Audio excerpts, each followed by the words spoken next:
Hi everyone, welcome back to my channel guys. మీరు కనుక first time నా videos చూస్తున్నట్లయితే ప్లీజ్ లైక్ చేయండి, షేర్ చేయండి అండ్ మెయిన్గా అయితే సబ్స్క్రైబ్ చేసుకోండి గైస్. ఇంకా ఈ వీడియోలో లెంత్ లేకుండా, సుత్తి లేకుండా, సోది లేకుండా మెయిన్ పాయింట్స్ మాట్లాడుకుందాం.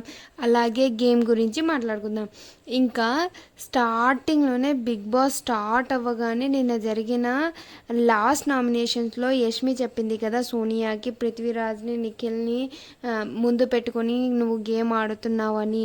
అదే పాయింటే మళ్ళీ మళ్ళీ యష్మి సోనియాకి చెబుతూ ఉంటుంది. ఇక్కడ యష్మికి సోనియాకి చాలా పెద్ద గొడవ అవుతుంది. ఇక్కడ నా పాయింట్ ఆఫ్ వ్యూలో యష్మి చాలా కరెక్ట్, చాలా అంటే చాలా బాగా చెబుతుంది సోనియాకి. ఇది విని మనం బయట జనాలు అనుకున్నట్టే చెబుతుంది యష్మి కరెక్ట్. ఇది విని అయినా లేకుండా హౌస్ మేట్స్ అందరు కూడా ఇదే పాయింట్సే మాట్లాడుకుంటూ ఉన్నారు కదా. ఇది విని అయినా నిఖిల్కి అర్థం కావడం లేదేమో.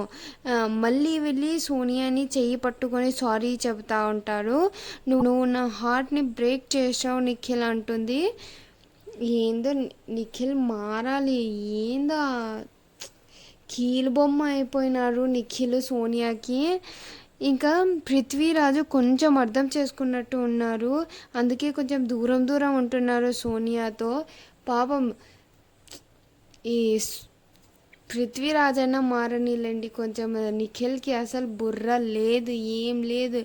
ఎంతమంది హౌస్ మేట్స్ అందరు అనుకుంటున్నారు, ఒక యష్మియే కాదు అందరు అదే అనుకుంటున్నారు సోనియా మిమ్మల్ని పెట్టి ఆడుకుంటుంది అని. అయినా అర్థం చేసుకోవడం లేదు నిఖిల్. ఎంత చెప్పినా ఏం లాభం. ఇంకా తర్వాత మార్నింగ్ అవుతుంది, కృష్ణ ముకుంద మురారి అని సాంగ్ వస్తుంది. అందరూ ఎనర్జెటిక్గా డ్యాన్స్ వేస్తారు.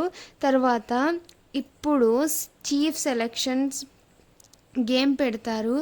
ఈ చీఫ్ సెలెక్షనే ఈరోజు అంతా పెడతారు. ఈరోజు అంతా ఎపిసోడ్లో అంతా చీఫ్ సెలెక్షనే.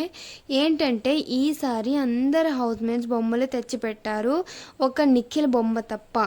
ఎందుకంటే నిఖిల్ ఆల్రెడీ చీఫ్ అయినారు కదా, అందుకని బిగ్ బాస్ నిఖిల్కి చెబుతారు, ఫస్ట్లో బజర్ రాగానే మీరు ఎవరు చీఫ్గా అయితే ఇంటికి సెట్ అవ్వరు అని అనుకుంటున్నారో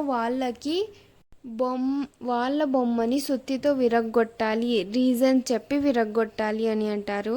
అలాగే రెండవ రౌండ్లో నిఖిల్ చీఫ్గా వద్దనుకున్న వ్యక్తి ఇద్దరు తలబడి ఆ సుత్తిని తీసుకొని వేరే హౌస్మేట్స్కి ఇవ్వాలి.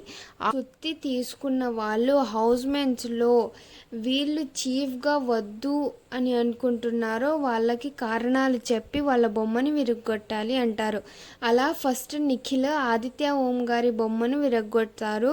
రీజను దోషల గొడవ విషయంలో మీరు పెద్ద మనిషిగా పట్టించుకొని సార్ట్అవుట్ చేయలేదు కాబట్టి మీరు చీఫ్గా అయితే హౌస్ని అంత కేర్ తీసుకోరు అని రీజన్ ఇచ్చి ఆదిత్య ఓం గారి బొమ్మని విరగ్గొడతారు. ఇక్కడ నాకు ఏమనిపించిందంటే అందరు హౌస్మేట్స్ ఆదిత్య ఓం గారితో బాగా ఉండి ఒక్కొక్కరి తర్వాత ఒక్కొక్కరు వెన్నపోటు పొడుస్తున్నారు ఆదిత్య ఓం గారికి అని అనిపించింది. ఎలా అంటే నిన్న నామినేషన్స్లో నాగమణి కంటే చెప్తారు చూడండి, మీరు సలహాలు ఇవ్వండి ఫాదర్లా, బొమ్మరిల్లు ఫాదర్లా ఇవ్వకండి అని అంటారు కదా, అది ఒకటి. ఈరోజు నిఖిల్ ఇలా వస్తూనే ఉన్నాయి పాపము. తర్వాత మూడో బజర్ రాగానే నిఖిల్ ఆదిత్య ఓం గారు నిల్చొని ఉంటారు సుత్తి పట్టుకోవడానికి. బజర్ రాగానే ఆదిత్య ఓం గారు సుత్తి పట్టుకొని పృథ్వీరాజ్కి ఇస్తారు ఆ సుత్తి.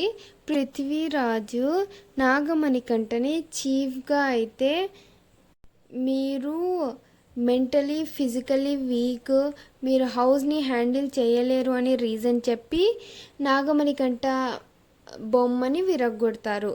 తర్వాత నాగమణి కంట చీఫ్గా తప్పుకున్నారు కదా, ఇప్పుడు నిఖిల్ నాగమణి కంట ఆదిత్య ఓం గారు.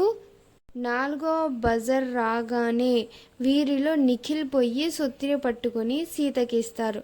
సీత యష్మిని నువ్వు ముందే చీఫ్ అయ్యావు, నీలో చీఫ్గా అయితే ఎలా ఉంటావో చూశాము కాబట్టి నిన్ను ఈసారి చీఫ్గా తీసేస్తున్నా అని అంటుంది అని రీజన్ ఇస్తుంది. యష్మి కూడా ఓకే చెప్తుంది. తర్వాత సుత్తిని పట్టుకోవడానికి యష్మి, నిఖిల్, ఆదిత్య, ఓము, నాగమణి కంట లివింగ్ ఏరియాలో పోవడానికి గేట్ ఉంటుంది కదా, అక్కడ నేను పోతా అంటూ తోసుకుంటూ ఉంటారు. తర్వాత నిఖిలే పరుగెత్తుకొని వెళ్ళి సుత్తిని పట్టుకుంటాడు. సుత్తి సోనియాకి ఇస్తారు. సోనియా నబిల్ని నువ్వు చీఫ్గా అయితే అంత స్ట్రిక్ట్ ఉండవు, నువ్వు హౌస్మేట్స్తో ఎవరితో కలవవు అని రీజన్ ఇచ్చి నబిల్ని బొమ్మని విరగొడుతుంది. దానికి సోనియాకి కౌంటర్గా నబిల్ అందరి హౌస్మేట్స్ దగ్గర వెళ్ళి నేను మీతో కలవలేదా అని అందరితో చెప్పిస్తాడు. అందరూ బాగా కలిసి ఉంటావు నువ్వు మాతో అని అంటారు. ఇక్కడ నాకు నబిల్ని చూస్తే సోనియాకి కరెక్ట్ మొగుడు దిగాడు తనని తొక్కయ్యడానికి అని అనిపించింది నాకు. తర్వాత ఇలాగే ఒక్కొక్కరు ఇచ్చుకుంటూ ఫొటోస్ని విరగొట్టుకుంటూ లాస్ట్కి ప్రేరణకి సీతకి మధ్య టై అవుతుంది. టై అయితే వీళ్ళకన్నా ముందు నైనికా బొమ్మని విరగొడతారు. అదే థర్డ్ ప్లేస్లో. అందరూ నైనికాకి లాస్ట్ దాకా వచ్చినందుకు బిగ్ బాసే నైనికాకి ఆపర్చునిటీ ఇస్తారు. ఇద్దరిలో ఎవరికి సుత్తి ఇవ్వాలో మీరే డిసైడ్ చేసుకోండి అని అంటారు. అప్పుడు నైనిక సీతకి సుత్తి ఇస్తుంది. సీత ప్రేరణ బొమ్మని పగలగొట్టి సీత చీఫ్ అవుతుంది. ఇక్కడ సీత చీఫ్ అయిపోయిన తర్వాత సీత, విష్ణుప్రియ కూర్చొని మాట్లాడుకుంటూ ఉంటారు. సీత చెబుతుంది, ఒకవేళ యష్మి సోనియా దగ్గర నామినేషన్ పాయింట్ చెప్పకపోయింటే నేనే చెప్పాలనుకున్న అదే పాయింట్, కానీ ఈ నామినేషన్స్లో కాదు, వచ్చే 2-3 వారాల్లో నేను డైరెక్ట్గా నిఖిల్కే చెప్పాలి అని అనుకున్న నామినేషన్స్లో అని చెప్పింది. మనమే కాదు అందరు హౌస్మేట్స్ ఇలాగే అనుకుంటున్నారు నిఖిల్ గురించి. ఎప్పుడు మారుతారో నిఖిల్ ఏం లేదో కానీ చూద్దాం ఎక్కడి దాకా వెళ్తుంది. ఇంతే గాయస్ ఈరోజు ఎపిసోడ్లో జరిగింది. ఈ వీడియో కనుక మీకు నచ్చితే ప్లీజ్ లైక్ చేయండి, షేర్ చేయండి అండ్ మెయిన్గా సబ్స్క్రైబ్ అయితే చేసుకోండి గాయస్. బాయ్.